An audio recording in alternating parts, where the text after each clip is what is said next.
Okay, so we're going to start. This is your patient. She was just admitted onto the ward. She's 42 years old. She was admitted for ETOH withdrawals. Her last drink was 3 days ago. She's complaining of nausea, vomiting, sweating, visible tremors, headaches, auditory hallucinations, and her last CWA was 22. Her past medical history is 26 ounces of vodka per day. She's a type 1 diabetic. She's pancreatitis, has a history of pancreatitis and GI bleeds. Okay, you come in and do the next CWA on your patient and you see her seizing. What do? Come and do it. Seriously. What's the first thing you got to do? Call for help and then get some diazepam or Ativan. So she's sitting up. She is like how she is now. So she's sitting up, and you notice that she's clenched down and she's blue in her face. Oxygen. Lower the bed. Okay, so Lower the bed. Okay, we'll lower the bed. What's the next thing you do? So you said oxygen. What would you give her for oxygen? Put her at 4 or 5 liters Of what? nasal pro Okay. or a simple mask. Okay, so she has a simple face mask on, or let's just say an on-air breather. You guys can do this. Come on, don't be shy. I don't want to be on recorded, sorry. Oh. No. So okay, so the oxygen. Okay, now her oxygen's on. What's the next thing you want me to do? After the oxygen is on? Yeah? So her oxygen's on, her sats are still 85, and she's still blue. Okay, so you want to maybe, that's an on-air breather? It's an on-air breather. Oh, good lord. What's in Maybe some high flow, yeah, to the side. Turn her to the side. Okay. What now? And she's still seizing. Still seizing. She's still seizing? Still clamped down, still blue. Very real situation. Checking for airways obstructed. Thank you. So yeah, so she still has oxygen on, but she's clenched down and her tongue's rolled back. So check her airway, breathing, circulation. So on your cheat sheets, A, B, C, D, E, F, G. Airway, breathing, circulation. Don't forget about the glucose. So let's start back at the top. So yeah, the simple face mask is gone, but because her tongue's rolled back, is any air getting in? So how would you? Call like the respiratory to initiate. Sure, right? they're gonna take the stairs, or sorry, they took the elevator and they got stuck in the elevator. So you have at least 5-6 minutes. What can you do in the meantime? She's still seizing and she's blue. So you have an airway station at every. Oro, whatever. OPA? So how do you measure the OPA? How do you know which one fits her? Ear to Yeah, you're too, isn't it? earlobe. Yep. So I have sorry, I'm having my mask on. I hope that's okay. I have cheat sheets here. So if you've never used an do you mind if I do it? Don't mind, go ahead. I'm really short of breath. Sorry. Remind me what it is. So OPAs, oropharyngeal airway. You measure from the tip of your lips to the end of your mandible. So I know that I'm a yellow because it's a good fit. See, that's a good fit like that, right? Okay. Size is important. Oh, hey, Karen. Size is important. Too small is going to obstruct your airway. Too big is going to obstruct your airway. So I sized it so this patient is going to fit them. Okay, so how would you put it in? Number one, we had a kind of a good point. They might not always be clumping down on their teeth. So sometimes that's the other thing where like, I don't know if we should be teaching this. However, if they're blue and they're obstructing your airway, you have to try to get their jaw open, but you also don't want to break someone's teeth. That can be dangerous, so kind of use your judgment. I have had to do before when we grab a yonker and try to pry their mouth open because sometimes they bite down on their tongue and they're obstructing. So you can use a yonker if you need to get the teeth open, but very, very cautiously, something like you would want to be doing. So even if she wasn't clamping down and she was just turning blue in general, smiley side in first. So we'll put it in like this and then turn it down. So it basically puts their tongue forward so it doesn't roll back and then opens up their airway, and then you can have this in and you can bang over top of it. It's also a hole that if you need to, if they're vomiting, you can put your fine tip catheter suction down if something happens. Can I put this in someone who's semi-awake? So if they're like, no, why? If someone's kind of awake and I go to shove this in, what's the first thing you're gonna do? Well, that would cause a lot more problems, right? So they have to be completely unresponsive to put one of these in. And sometimes I put them in people, and all of a sudden they kind of wake up and I'm like, perfect, pull it out. Don't try to push it back in. If they're awake enough to pull it out, let them, but don't try to shove it in if they're a little bit awake, because it's not going to do you well. So we got her jaw, let's just say her jaw wasn't clenched, we got one of these in, and now the oxygen is on top. Now her sats are 95%. So we're good there. So we're good there. We have her on our side. She's still seizing. She's still seizing though. Let's continue our pathway. What else do we do? Airway, breathing, circulation. Circulation not really as important, honestly. Right? What's the next process? A, B, C, D, E, F, G. What's that? Check her blood glucose. Why do we care about her glucose? She's diabetic and a drinker. So even if she wasn't a past medical history of diabetic and drinker, but yeah, for sure, she's type 1. Anything neuro though, stroke, head traumas, she could just be hypoglycemic, right? So we're treating her as a seizure, but all of a sudden whatever say to you, okay, so you do ABCD, check her sugar, and her glucose is 1.2. What would you do then? Is that? There's no wrong answer, honestly. It's not about who knows more of what. It's just this is very real situations that, yeah, 1.2, she needs sugar. So give her dextrose, and all of a sudden she stops seizing. Perfect, that was the cause. So if she's still seizing, you check her sugar's 9. Well, it's not a glucose problem. She's just seizing, right? So to make sure you kind of do that in the midst of everything. Sorry, Tina. That's okay. So we've taken care of her airway. We've checked her glucose. What can somebody else be doing while you're doing that? Probably want to give a med. Just share an IV. Yeah. Let's initiate an IV. Let's give her a med. What would we give her for medications? She came up with a CWAS fail. What would we give her? I got an IV into her. Diazepam or Ativan. Okay, we can give her IV diazepam. push. How do we give it? IVP. Okay, so what does the monograph say? Do we mix it? Huh? No? How do you know? Where's How the do you know? monogram? Oh. Adult. Direct IV. Give undiluted. Undiluted. Okay, so we're giving it undiluted. Why do we give it undiluted? Yeah, why? Can I mix it with a little bit of saline and push it? It's if she's seizing, you'll get a better response from the med. No? No. Diazepam is a salt, so if you do mix it with saline or anything else, it's going to crystallize in your syringe. So that's why you do it straight up. That's why you can't give diazepam in a mini bag. So that's why it's important just not to guess. It's like, oh, so if I'm a doctor and say, okay, give 10 milligrams of IV dilaudid, you're like, oh, sure. If you don't know, you have to go back to your monograph. So it says, if I'm a physician, say, give 10 milligrams of diazepam in 30 seconds. Well, follow your monograph. You should know how to give it safely, right? So what does it say?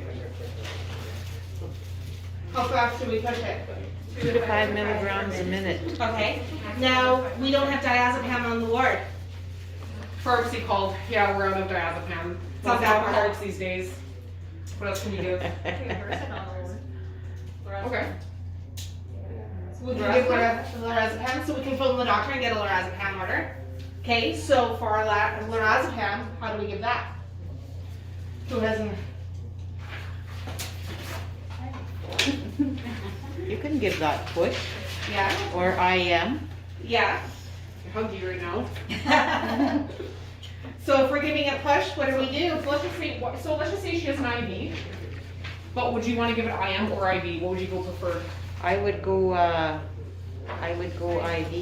Yeah, faster, right? If you have an IV, use it. On IM, there's nothing wrong with an IM injection. However, it's to your bloodstream. IV pushes right away. IM, you're gonna have to wait a little bit longer. But say she couldn't get an IV, by all means, you can definitely IM her with Ativan, right? And you can do it in big lines and central lines. Can do what? Say it louder at the back. Yeah. You can give push through central lines and big lines as well. Yep. It's still IV access. That's the Totally. Cadillac IV access. Cadillac. No, if you have a central line and someone's gonna try to put a peripheral, I'm gonna say why. Yeah. So, There's no place. so the doctor gives you an order for 4 milligrams of IV Ativan. How would you do that? Well, you'd mix equal amounts of Ativan and saline together, right? Yeah, and how long do you push it for? Well, it tells me here 2 milligrams per minute. So you have 4 milligrams, so how many? Two. Over 2 minutes. Yeah, 2 minutes. Okay, good. This is what your IV Ativan comes in. The little vials, 4 milligrams in 1 mil.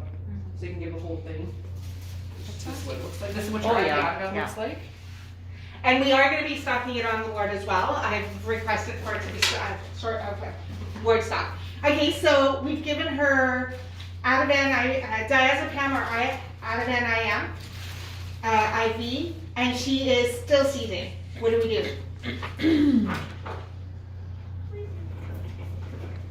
Can you give her, it's been about 5-10 minutes. You can give her some more. Okay, Let's do it. let's give her some more. 10 minutes pass, and she sees again. Well, I'd give her some more. Okay, but is there anything? I would phone the doctor in between, maybe let him know what's going on, and Hopefully they're out of the elevator by then. I'm hoping they're here. Yeah, if it's 2 o'clock in the morning, who can we call? at 2 o'clock in the morning, your hospitalist. You can call your hospitalist, or you can call CCST, whichever one. Yeah, CCST. If it's during the day and the hospitalist is here, we can talk to the hospitalist. If it's before 11 o'clock, we can talk to our nursing supervisor to help us out. We definitely, after we've given them their second dose, we probably need to have this patient down in ICU, right? Okay, now she's, after her second dose of diazepam, she stops seizing. What do you think we need to do? Put her back on her back, take a set of vitals, Put her back keep her on her side. Keep her on her side. Okay. Because what happens after they're done seizing, their brain has been running a marathon. Okay, so now we've given them medication to help calm that marathon, and everything's going to go and relax. So what could happen then? So you just ran a marathon in 10 seconds. So she's going to be a post-ictal phase, what we say. Not always, but basically they get so, every cell has been working so hard that eventually they're going to recovered phase. They're like, oh, especially if it's a grand mal seizure, right? So sometimes if you don't give them that medication, they'll be out of that phase. Without giving them medication, they'll be sleeping. Now, if you do give them a big benzo, say 8 milligrams of Ativan, now it's a central nervous depressant, and you put them on their back. What if they vomit?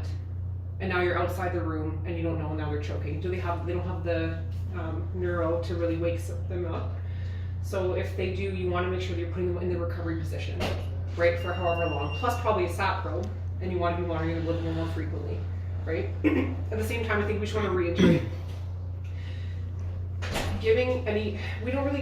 it's hard because your typical flavor of the month for alcohol withdrawal is Valium, for a bunch of different reasons. However, if anyone's seizing, I'm not gonna be like, what's the reason they're seizing? Sometimes they don't know.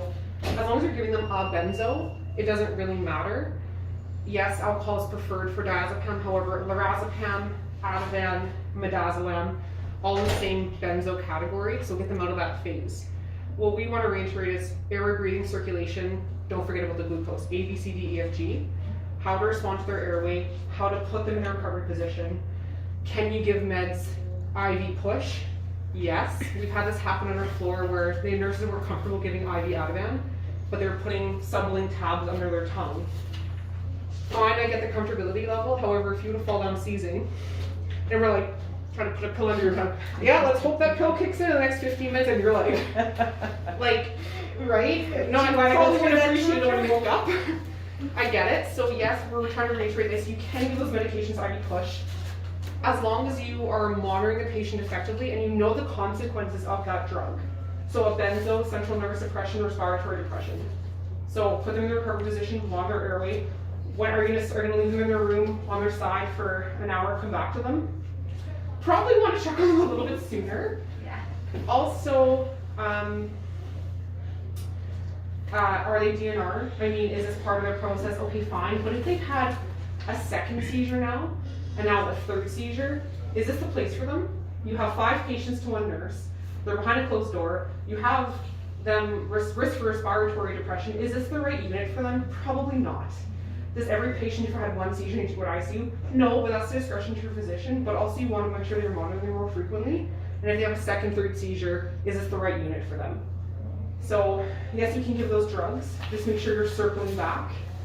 Because anyone can give a drug and walk away. You can call supervisor and be like, I'm not comfortable giving this drug. Sure, they'll give it and walk away. That's not the point. The point is you should be monitoring more frequently. How critical are they? Is this the right unit for them? Does that make sense? So say by the time you're able to come and give the patient their medication and they stop seizing, can you still give the medication? Wouldn't hurt. They probably will have a refractory seizure. So yes, because they've had one, not always, but sometimes if they've had the one seizure and you don't give them anything, they're most likely going to go seize again. Because why? We don't know the cause. It could be that their alcohol withdrawal will probably, if you don't give them a benzo to be in their system already, they're probably going to seize again. Is it a brain tumor? Is it a hypoglycemic episode? Is it a head injury? Are they fevered? Like, why did they stroke? Or sorry, why did they have a seizure? You don't know. So typically, if you don't give them something, they might go back as that refractory. So if you don't want to give something, that's fine, but make sure that you're checking on them. Because if you don't check on them for another hour, you come back and they're like, so just kind of some food for thought. Monitor how long that seizure is lasting for too, right? Okay, so now we've given the patient the medication, we've taken care of their airway, we've taken care of their glucose and everything. They're now resting. What kind of diagnostic testing can we do? That's CT. The head CT? What else can we ask the doctor for? An ECG? Why? What'd she come in with? Yeah, cuz. Is that What'd she come in with? alcohol withdrawal, right? Mm-hmm. So most probably the cardiac. The healthiest people, right? Great diets, great electrolyte balance in those patients. I'm just kidding. Terrible diets, terrible depletion. And that's what's gonna cause ECG changes. And that's, yeah. Electrolyte abnormalities in our alcohol withdrawal patients. The potassium, magnesium, phosphate typically are low. If you're low on any of those, it will cause seizures. But you will see that on an ECG as well. So make sure you do your electrolytes, extended electrolytes, magnesium, potassium, phosphate, stuff like that, plus an ECG, especially for alcohol people. Like head CT for sure. Is it a tumor? Is it a brain bleed? Why are they seizing? Not up to you guys to diagnose, but just kind of some food for thought. Like, hey, should we maybe check off some labs here, or right? Because they definitely could seize again. Any questions?